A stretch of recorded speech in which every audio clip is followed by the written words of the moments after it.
सर्व मंगल मांगल्ये शिवे सर्वार्थ साधिके शरण्ये त्र्यंबके गौरी नारायणी नमोस्तुते.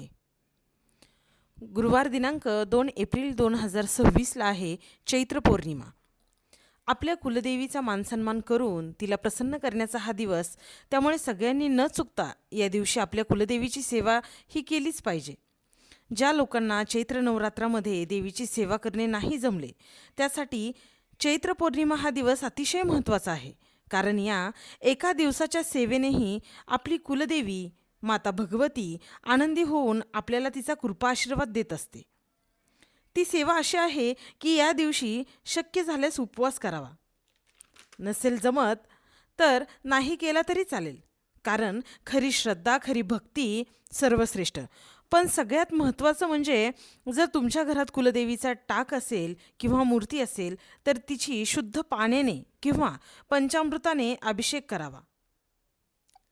त्यानंतर तिला हळदी कुंकू लावून, फुले वाहून, धूप दीप नैवेद्य दाखवून पंचोपचार पूजा करावी. त्यानंतर अतिशय प्रेमाने आणि निर्मळ अंतःकरणाने तिची ओटी भरावी आणि तितक्याच श्रद्धेनं प्रेमाने देवीची आरती करावी. शक्य झाल्यास दुर्गा सप्तशती ग्रंथाचा पाठ करावा. दुर्गा स्तोत्र वाचून देवीची स्तुती करावी व एक माळ नवार्णव मंत्राचा जप करावा. नवार्णव मंत्र म्हणजे ओम ऐं ह्रीं क्लीं चामुंडाय विच्छे. हा मंत्र येत नसेल तर कुलस्वामिनी, कुलदेवी, नमो नमः असे म्हटले तरी चालेल. या दिवशी देवीला पुरणपोळीचा नैवेद्य दाखवावा. त्याचबरोबर एका सुवासिनीला जेवू घालून तिचीही खणानारळाने ओटी भरावी आणि तिलाही आदिशक्ती समजून नमस्कार करावा.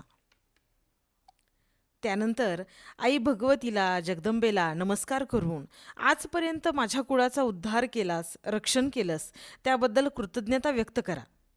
तसेच इथून पुढेही कोणतेही संकट येऊ नये किंवा आल्यास तू सदैव पाठीशी राहा अशी प्रार्थना करा.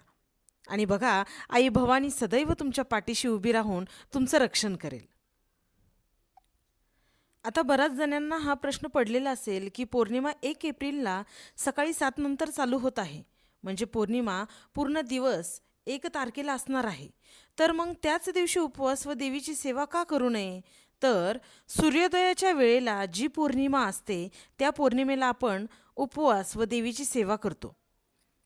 म्हणून उपवास व देवीची सेवा ही 2 एप्रिललाच करावी. काही ठिकाणी उगवतीची पौर्णिमा किंवा मावळतीची पौर्णिमा असे म्हणतात. त्यामुळे 1 एप्रिलला मावळतीची पौर्णिमा आहे आणि 2 एप्रिलला उगवतीची पौर्णिमा आहे. त्याचबरोबर चैत्र पौर्णिमेचा चंद्र हा पूर्णचंद्र उदय हा 2 एप्रिलला संध्याकाळी 7:07 होणार आहे. त्यामुळे तुमच्या सगळ्या सेवा आई जगदंबेच्या चरणी नक्कीच रुजू होतील.